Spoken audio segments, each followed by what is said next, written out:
Hello and welcome to Views on News. I am Jawad Tehami. Ever since the partition of Indian subcontinent back in 1947, the Muslims in India have faced marginalization and discrimination. They had been under immense pressure, and this pressure and marginalization and discrimination increased manyfold when back in 2014 the Indian government was taken by Narendra Modi's BJP, Bharatiya Janata Party, and since then the Islamophobic incidents against Muslims and the hate speech and hate crimes against Muslims of India have increased to a greater extent.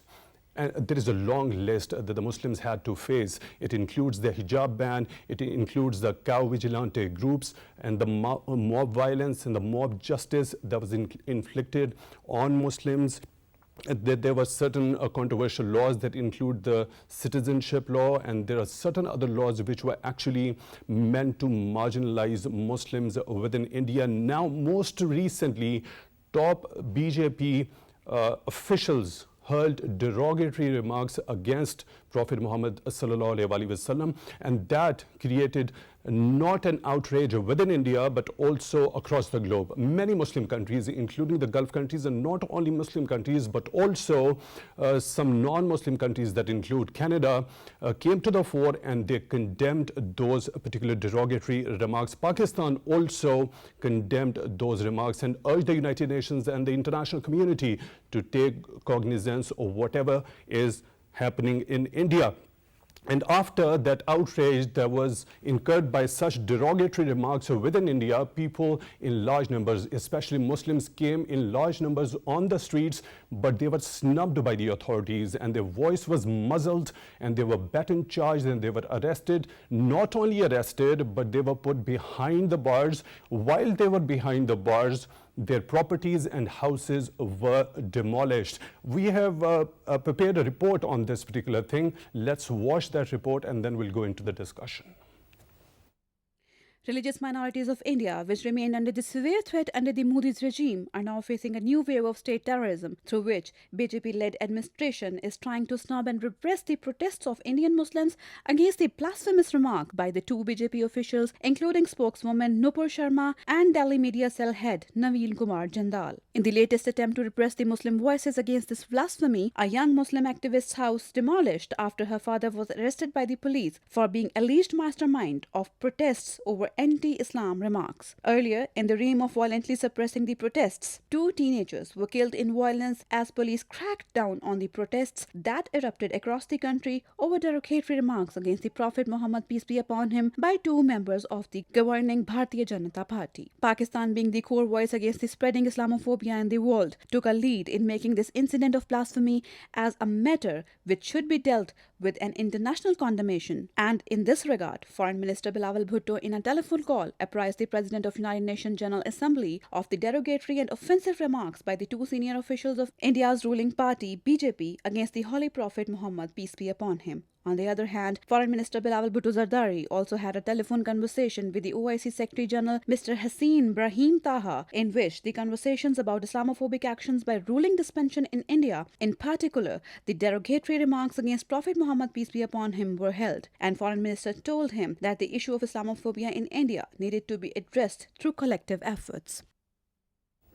You just watched that report. What is exactly happening to Muslims in India? They are being consistently and continuously being marginalized by the Indian authorities and the Hindu extremist groups, especially when we talk about the RSS that is patronized by the ruling Bharatiya Janata Party that is led by Prime Minister Narendra Modi and also facilitated by the state apparatus. And that portrays a very dismal picture of India as a democratic state. As Prime Minister Shehbaz Sharif has in his tweet said, the world can see the real face of the democratic India, and there is a plan to completely marginalize Muslims in India, politically, economically and culturally. And to talk more about this very sensitive and burning issue that has become a big pain for the Muslims across the globe, not only for Muslims but also for the international community, I am joined in the studio by Brigadier Retired TIPU Sultan, who is a senior analyst, and Dr. JAMIL Khan, who is a former ambassador.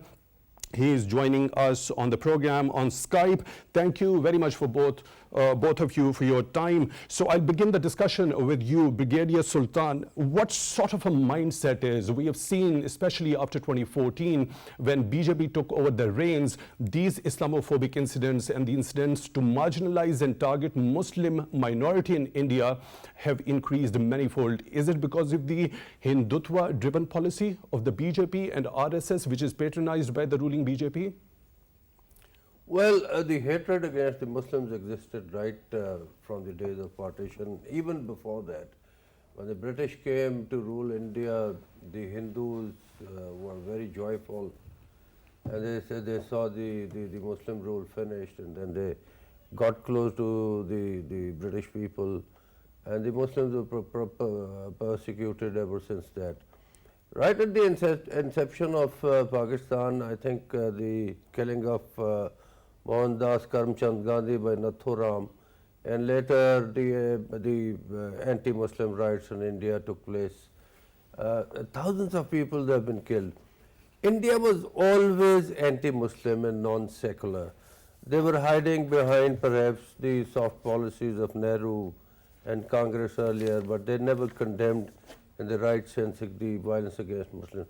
Its manifestation and its grotesque form came when BJP took over the reins of power in India. The situation now is that since the BJP political philosophy entails collecting all the Hindu votes together, and they form a majority against any minority in India, including 200 million Muslims that live over there. So they have a tacit right and they have a rule for themselves to persecute and kill Muslims. Now it is very difficult to reverse the situation what is there in India. Unfortunately, the world does not view the atrocities against the human beings as per its merit. It goes according to its religion, it goes according to its economic power. Like you would see that there is a whole lot of hue and cry about Ukraine. There was a whole lot of cry about East Timor and other places, Rwanda and all that in Africa. But you would see very less people and very less Western media speaking about Palestine, about Kashmir and what is happening in India.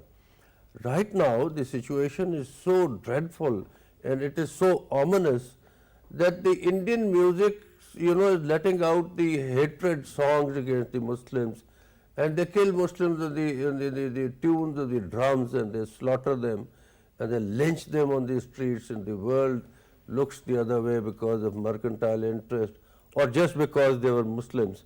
And there is a feeling of Islamophobia anyway in the world. So this thing is unlikely to be reversed. The only thing which can reverse is that if the world gets together, and which is highly unlikely. Okay, I'll take this very interesting point that you just mentioned over here, that the Muslims are being slaughtered on the tunes of music and drums, and they're being killed, they're being marginalized, and there's nothing. It seems to be a very sinister campaign, specifically against the Muslims in India. Dr. Khan, over 204 million population resides in India that happens to be Muslims. Now, don't you think that the people, the authorities, or the people who are at the helm in India does realize the sensitivity of the matter, that if you just mess up with such a huge chunk of population, there is going to be a strong reaction, and when particularly it comes to their religious sentiments? Well, they are playing with the fire. Particularly in this particular context, what we are discussing today. This time, for the first time, India is facing the diplomatic disaster. And the demonstration and manifestation of that is so many countries, about 15 countries, have issued a march to the ambassadors in those respective countries, Indian ambassadors. India was never expecting that. That is number one. Point number two is that the kind of bottoms-up pressure in the Gulf countries and the Middle East countries, OIC member countries, this time what we have witnessed, that that pressure has really moved the governments as well. And obviously, the blasphemous statements of Jandal and Nopur. Those are the kind of statements which has hurt all the Muslims. But probably the rulers, for a variety of reasons, including the mercantile and the trade and geopolitical relation, would have not really taken that seriously, perhaps. But because of the public pressure, which you can see it on the social media, and I can imagine that if this continues, it's people are going to come out on the roads also, even in those authoritarian countries, and that would be very difficult for the rulers of those countries. We have witnessed Muskan case. Muskan case, it had started mobilizing. Then some of the countries, including UAE, had to put Muskan's complete image on the Burj Al Arab, and just to cool them down that we are with Muskan. Now this time, since it's blasphemous statement of these two persons, BJP spokesperson, very important person, Jandal's Twitter account is followed by Modi and all the top leadership of BJP. So very correctly pointed out, it's a mindset, it's a Hindwata mindset, it's the So Dr. RSS-driven. Khan, beg your pardon for the interruption. You just mentioned that India was not expecting such a fallout and a reaction, especially from the Gulf countries. Why was it not expecting? Yeah, because they could get away with what they were doing in Kashmir. In Kashmir, there were two human rights commissions issued by the United Nations. With the tears of those commissioners while they were presenting, it was rolling down on their cheeks. The second one was the UN report, in which they have mentioned 1.5 million pallets fired and scores of people blinded. So those reports were already there, but India could not feel that pressure. And also human rights violation, Amnesty International, General Assembly resolutions, all those international efforts could not affect India much. And India carried out with 370 abrogation and 35. And India is continuously changing the demography of Kashmir. They are getting away with it. But this time, this is very interesting. Dr. Khan, I would like you to hold your thought over here. It's a very important and interesting point that you just mentioned, the impunity, the kind of impunity with which Indian authorities are, they didn't expect that sort of a reaction coming, especially from the Muslim countries and the Gulf countries. It was because of their illegal and unilateral actions, particularly in Indian illegally occupied Kashmir.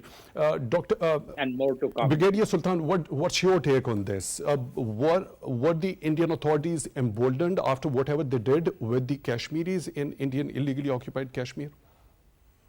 Well, in a way, yes, but the Indian Union, so to say, and the government which is there in New Delhi would not be bothered much even if there was a lot of resistance in Kashmir.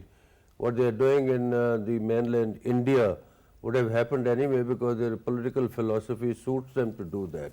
And they have collected, they have made the government on that slogan.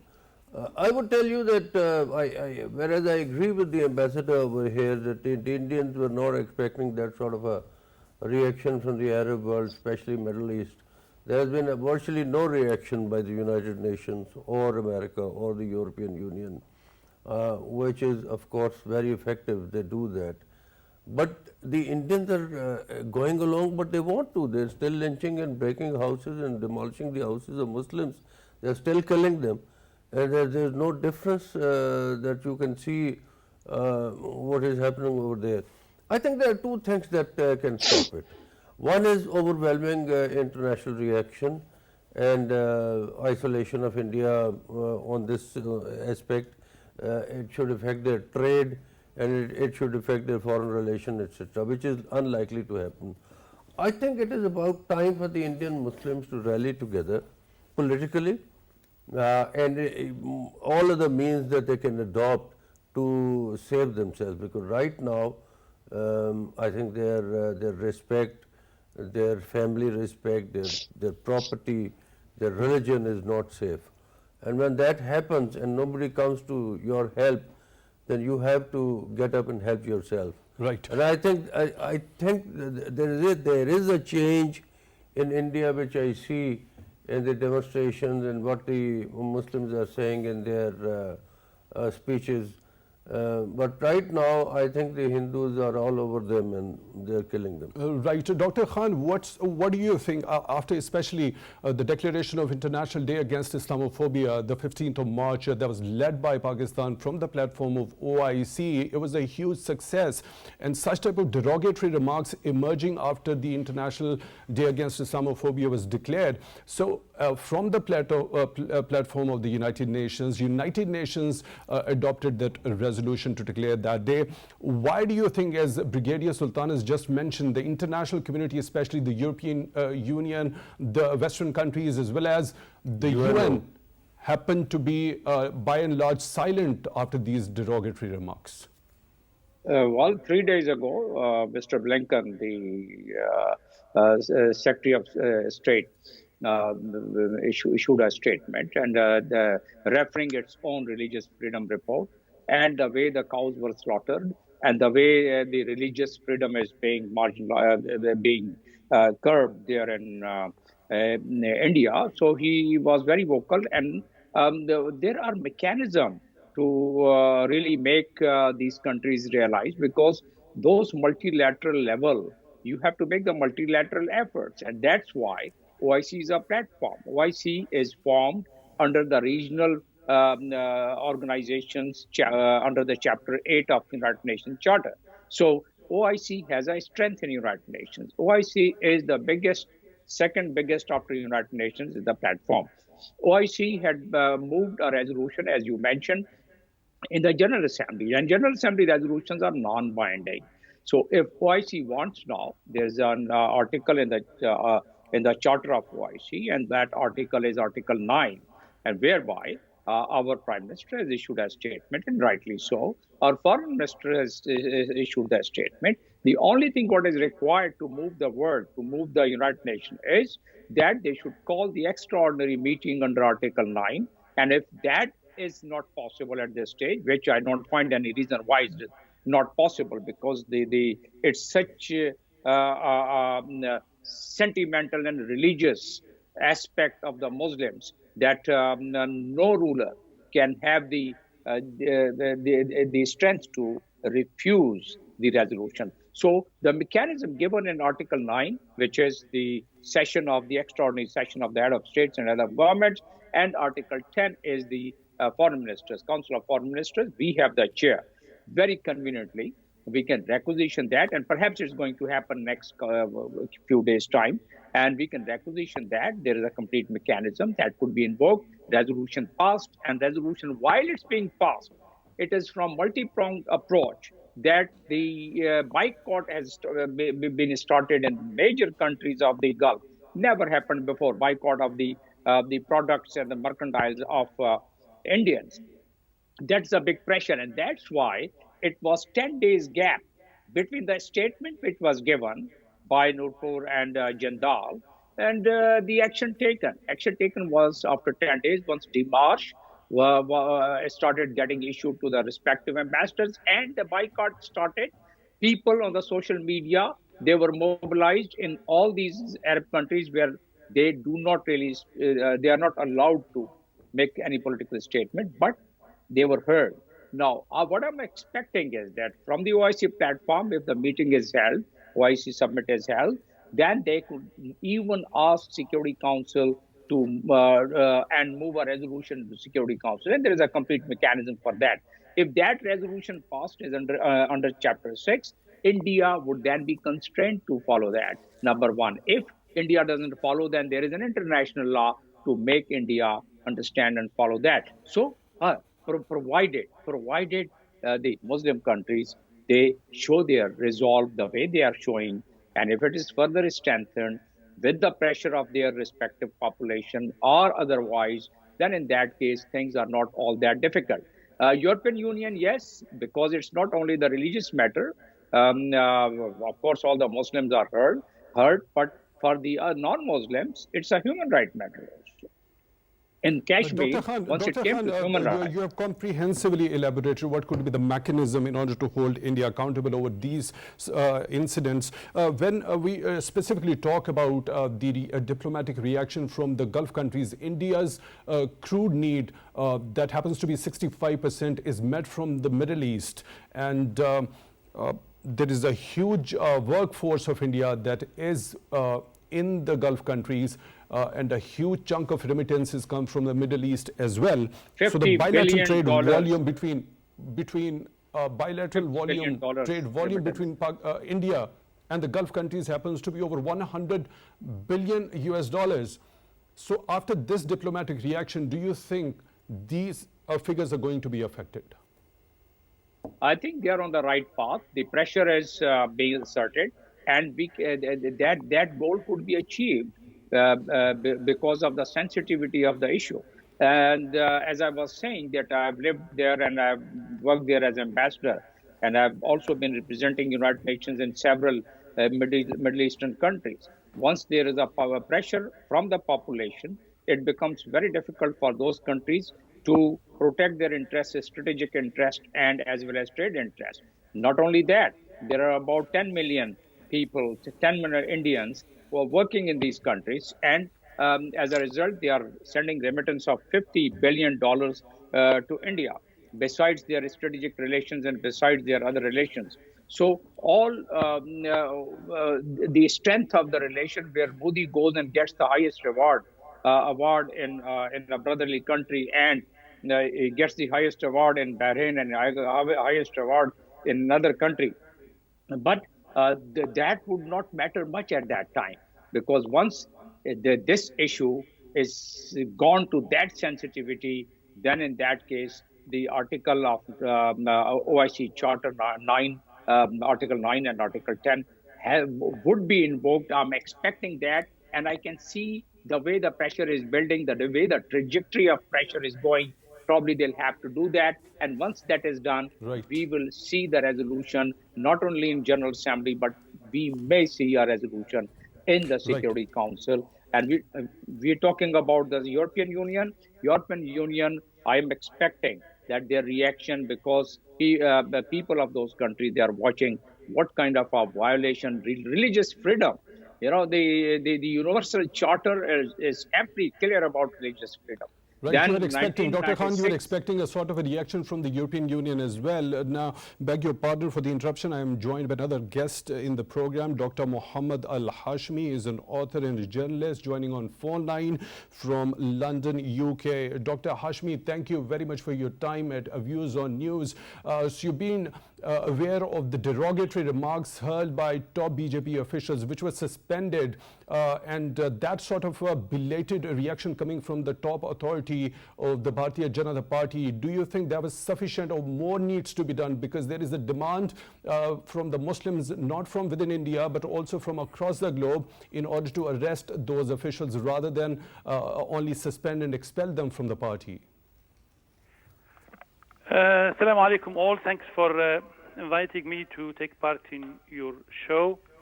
I don't expect much from Prime Minister Modi and his far-right party. I think their political discourse is a bigoted one. It's an Islamophobic one. Unfortunately, under the leadership of PM Modi and his BJP far-right party, India has become the Islamophobia capital of the world. And this is very sad for India itself, for its reputation in the world, and of course for 250 million Indians who have no fault except that they believe in a religion different than Mr. Modi and his zealous supporters. I think also, I just heard the other speaker in the last few words of his intervention. I think it's no longer an internal Indian matter. I think what Modi and his party are doing in India is threatening the entire world peace and world order. because it's not just against the dignity and safety of 250 million Indian Muslims, but the truth is that 1.5 billion Muslims in the world cannot turn a blind eye of the persecution of their fellow Muslims in India. So now it's like a big challenge for Muslims to keep the pressure on Modi and his far-right party, and to engage with the international community, with governments, with the EU, with the Americans, with the Chinese, to bring the matter to the United Nations General Assembly, to bring it to the Security Council, to bring it to the Human Rights International UN Human Rights Council in Geneva. Modi must know that for him to continue disregarding the rights and the dignities of 250 million Indian Muslims is not going to be disregarded by the world. He will have to pay a price for it. And that's what we should work on, and what I hope that government... Dr. Al-HACHIMI, your point is well taken. It's time for a short break. I will be back after the break.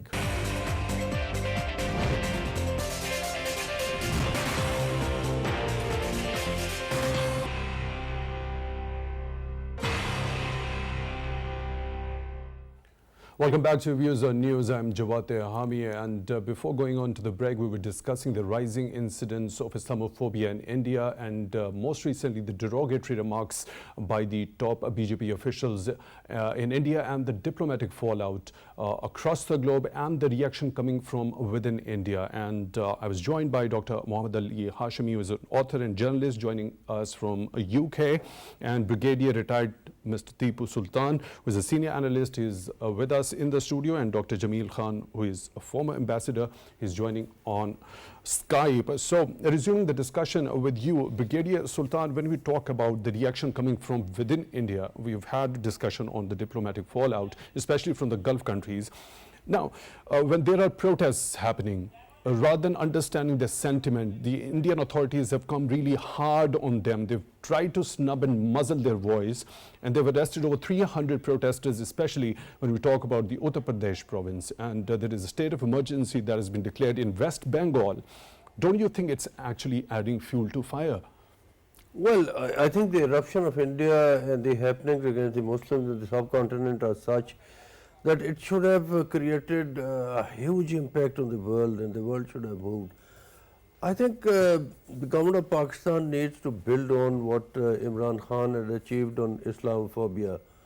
He had created that understanding amongst the nations of the world that Islamophobia is a thing which will not go to your benefit at all. And what is happening in India is absolutely bewildering, that the world is quiet and the violation of Muslim rights taking place like that, like they're demolishing their houses and all that.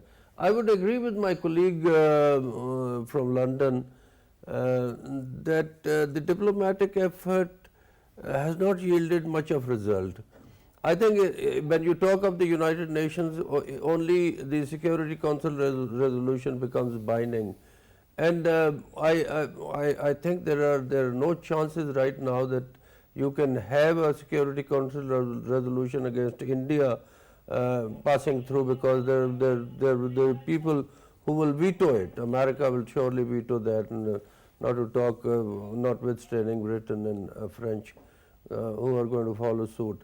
So I think whereas the diplomatic effort should continue, the trade relations between the Muslim worlds have to affect seriously what is happening in India. Pakistan too needs to review its policy with India because of this ensuing situation in which they have indulged in huge blasphemy and disrespected our Prophet, and it pains our heart what they have done that. And on top of that, they are killing Muslims, they are slaughtering them, and they are demolishing their houses, and they are not listening to anyone. Because the BJP is a fascist party, and the fascism does not finish like that. The fascism has to be fought on. The people have to get up and fight against these fascists in India. And Pakistan needs to review its policy in line with what the Middle Eastern countries have done. Although our economic condition is precarious, or we don't get much from India anyway. Right. So I think what Imran Khan had achieved, our country needs to build on that. Right. Let me take this, Brigadier Sultan, let me take this point to Dr. Al-HACHIMI. Dr. Al-HACHIMI, do you think, we have seen that diplomatic fallout, especially from the Gulf countries. Do you think the Gulf countries are in a position to sever the trade relations with India? No, I don't think so at the moment. I think they can do more, but recently there was strong relations between Saudi government and Modi government, UAE government and the Modi government. But still it was noticeable that both Riyadh and Abu Dhabi issued statements against the blasphemous statements that we heard from India recently. And they called on the BJP to take action. I heard that Qatar also have cancelled a state banquet dinner to high responsible from India. So things can change. Not at the moment. What you are asking for is, the answer is not at the moment, but with continuous pressure from the Muslim public opinion, from everybody listening to us now who has a Twitter account, who has a Facebook account, who has an access to YouTube or to Instagram, to TikTok. Everybody can play a part. Because if we keep this cause, this issue alive, then governments will take notice. They will find it in their own interest to take a stand, to talk to the Indians, probably to raise it in the United Nations. Remember that because of Pakistani efforts, initiative, and drive and desire, we got the United Nations to agree for an annual day, 15 March of every year, to combat Islamophobia. And only India and France had the reservation on this. But we got it. Now every year we'll have an international day to remind people that what India is doing is bad for the world, not only for India. So if we keep the pressure, every one of us, not only the elites, I think we can make a difference, and we can make Modi and his far-right party pay a heavy price for what they're doing now, hoping that the Indian people themselves will take the responsibility and get rid of this fanatic government that is running the country now. Right, Dr. Al-HACHIMI, your point is well taken. Please stay with us. Dr. Khan, when we talk about the reaction coming from the BJP authorities, the membership has been suspended of one official and the other one has been expelled. Now, there are certain other voices which are actually coming in the favor of these two officials, calling them brave and nationalist. And at the same time, we haven't heard anything coming from Prime Minister Narendra Modi, neither about these derogatory remarks, nor about the unrest and the violence which is being inflicted upon Muslims by the state apparatus. What's your take on that? What sort of a silence do you think? How would you dub that? Absolutely.